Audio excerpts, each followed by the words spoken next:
Et bonjour, aujourd'hui je vais vous présenter le tout dernier jeu de ma création qui s'appelle Épopée. Épopée est un jeu pour 2 à 4 joueurs où chaque joueur va jouer le rôle d'un héros de la mythologie. Et votre but va être de réaliser des merveilleux exploits durant les 8 tours de jeu qui sont divisés donc en 4 manches. Lors de la première manche, on aura accès aux exploits qui sont ici, ainsi les exploits qui sont ici pour la seconde manche, troisième manche et quatrième manche. Voilà. Donc du coup, sur les exploits, on va voir que, voilà, par exemple, pour vaincre le guerrier copycat, c'est un guerrier qui va copier tous vos mouvements en fait. Voilà. Donc du coup, il va falloir avoir 2 de force et 2 d'acuité.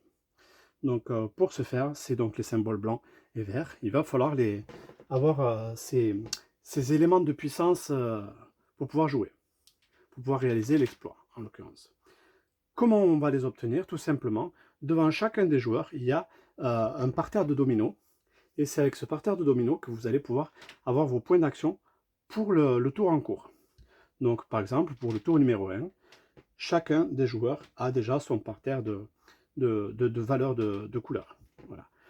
Donc mon joueur numéro 1, par exemple, ici, il va pouvoir avoir 3 points d'acuité vert, 2 points d'intelligence en bleu, de la réflexion en jaune, également de l'endurance en rouge et de la force en blanc, pour 2 de valeur. Donc à votre tour, vous avez la possibilité soit d'aller récupérer d'aller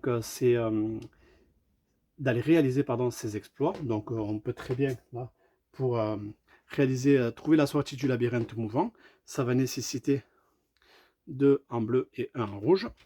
À ce moment-là, mon joueur, il va pouvoir dire, ben voilà, les bleus, ok, je les utilise, et j'ai le 1 en rouge, du coup je vais aller réaliser mon exploit.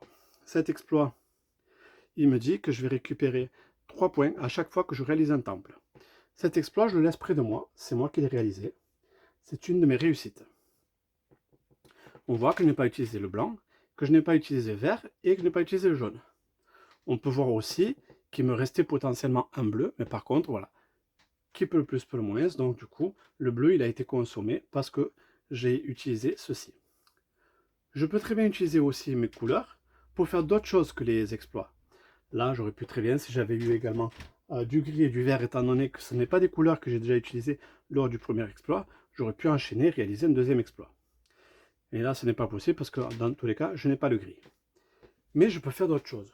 Donc, par exemple, avec le jaune, je peux très bien, ici, vous voyez, on a des pistes. Ce sont des pistes qui sont doubles. Donc, des pistes contradictoires, comme je les appelle.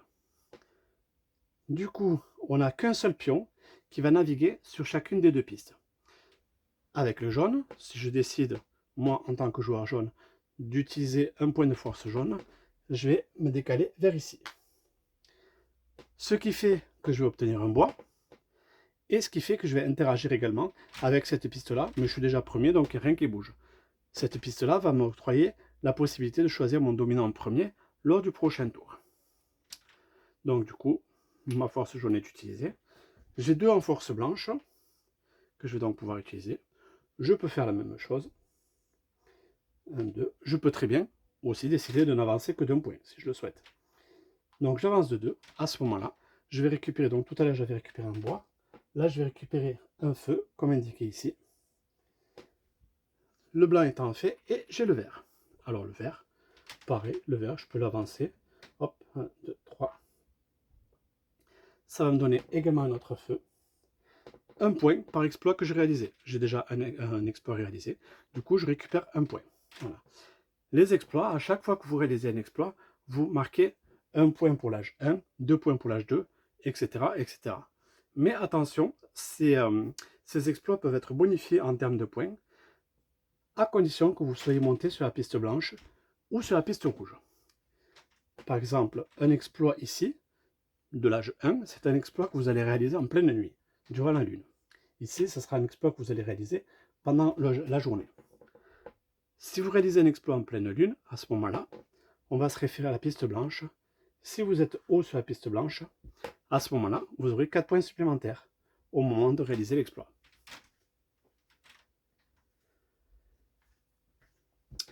les pistes, donc, elles sont contradictoires. C'est-à-dire que plus on va s'éloigner du gris, plus on va s'enfoncer dans le blanc. Exactement, pour les autres couleurs, c'est exactement la même chose. La bonne nouvelle, c'est qu'on va pouvoir aussi faire des allers-retours. Imaginons que j'ai 3 points de force verte, mais que j'ai un point de force rouge, ça pourrait donner quelque chose comme ceci en démarrant du début. Donc 3 points de force verte et un point de force rouge, je pourrais faire 1, 2, 3. Donc gagner mon feu et récupérer un point pour les exploits que j'ai accomplis. Et maintenant, avec mon point de force rouge, donc du coup, je tire vers le rouge. Ça fait que je me décale que d'un cran, mais je suis toujours dans le vert. Voilà comment on peut naviguer sur la piste.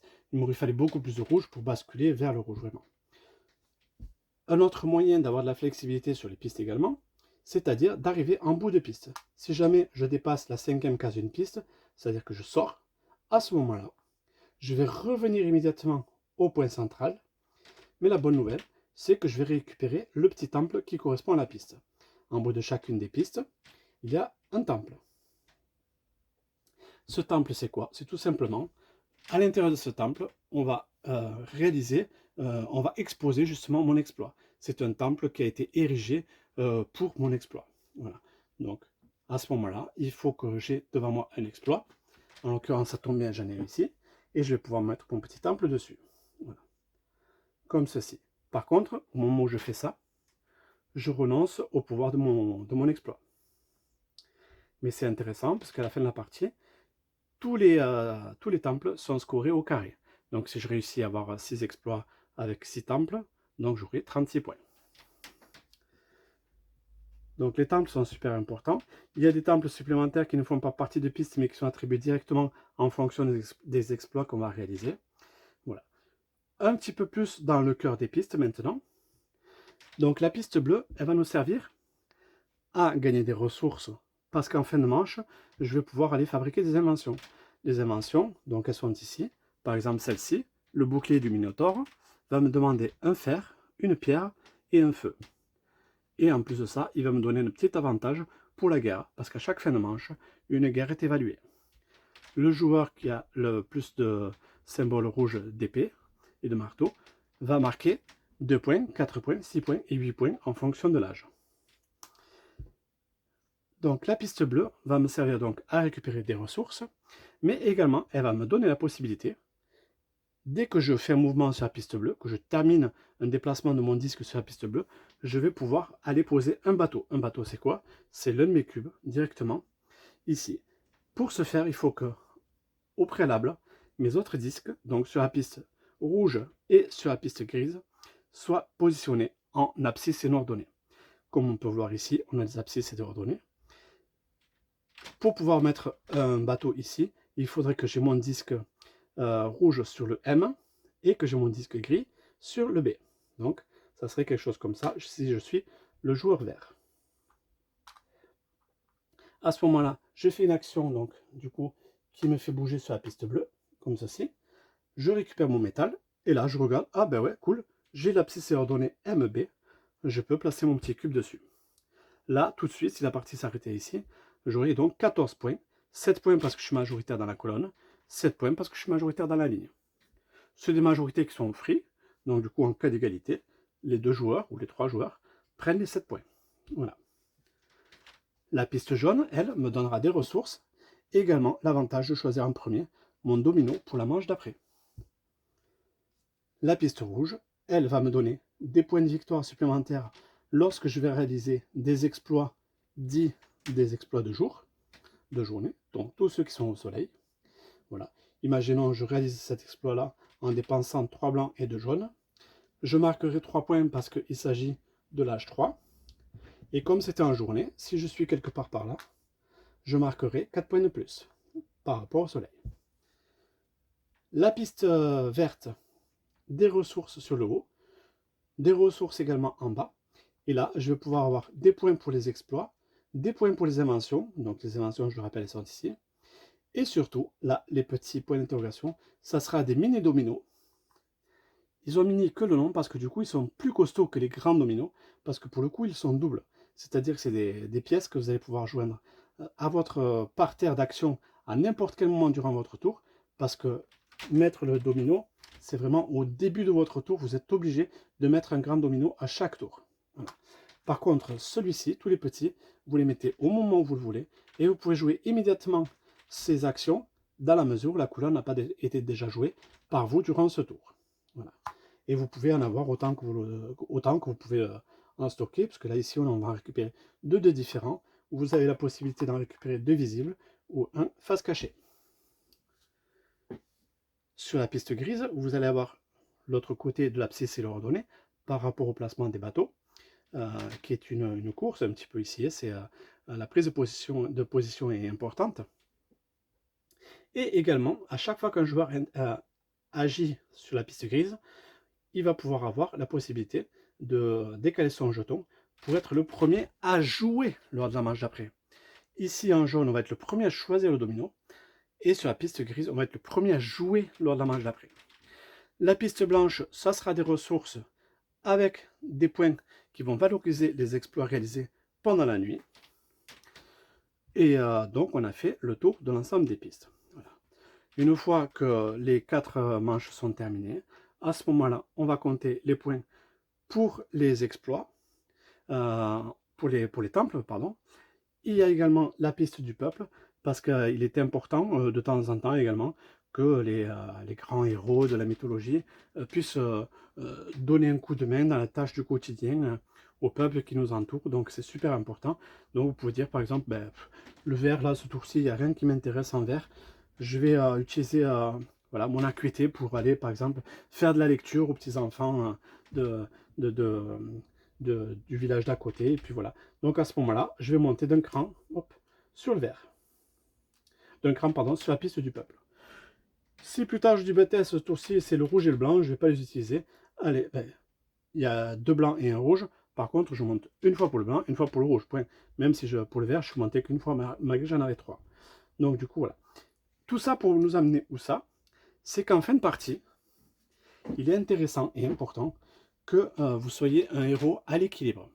J'entends, on a commencé la partie avec nos disques sur le symbole de la balance pour les 3 pistes, pour les 3 doubles pistes. À la fin de la partie, il va falloir revenir à l'équilibre. Si vous êtes à l'équilibre, vous allez scorer le nombre de points que vous aurez donné au peuple. C'est-à-dire que là, en l'occurrence, le joueur bleu, s'il était comme ceci, voilà, il marquerait donc 18 points, parce qu'il est sur le 6, et il est à l'équilibre ici, ici et là. En fin de partie, donc, on va également, outre les temples, on va donner des points pour les bateaux qui sont ici. On va ajouter tous les points qu'on aura amassés durant la partie, parce que du coup, on va quand même en gagner pas mal. On peut avoir des petites aides de jeu, comme ceci, ce temple-là. Donc, c'est construire un pont entre 2 continents. Il va nous donner un pouvoir gris permanent. C'est-à-dire que si j'étais joueur bleu, j'aurais pas 3 gris en ma présence, enfin devant moi, mais j'en aurais 3. Pardon, j'en aurais 4. Grâce à cet exploit. Voilà. On a d'autres comme ça, comme celui-ci. Gravir la montagne renversée va nous permettre de poser immédiatement un bateau.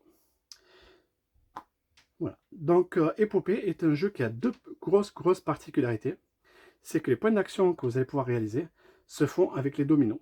Les dominos, à chaque début de tour, je le rappelle, vous allez pouvoir avoir le choix entre, voilà, donc vous devez absolument en jouer un. Donc, il faut écraser quelque chose. Ben là, par exemple, vous pouvez décider d'écraser les 2 blancs, ok. Vous n'avez plus que 3 blancs au lieu de 5. Et là, vous intégrez du rouge à votre composition. Comme ça, vous pourrez jouer également en rouge. Celui-ci, vous le gardez pour la manche d'après. Et vous en aurez forcément un autre, parce qu'à chaque manche, on en a un de plus. On a toujours le choix entre 2 dominos. Voilà. Donc, la grosse particularité, c'est ces dominos qui vont définir les points d'action que vous allez pouvoir réaliser. Et également les pistes qui sont donc des pistes contradictoires, qu'il va falloir apprivoiser de manière à réaliser des beaux exploits, de manière à faire de belles explorations dans la Méditerranée, et également de très belles inventions comme la catapulte des Cyclopes ou le harpon des mers noires. Voilà. Épopée est un jeu très immersif avec une belle dynamique qui est quand même relativement rapide puisque les tours s'enchaînent quand même relativement bien et je vous le conseille.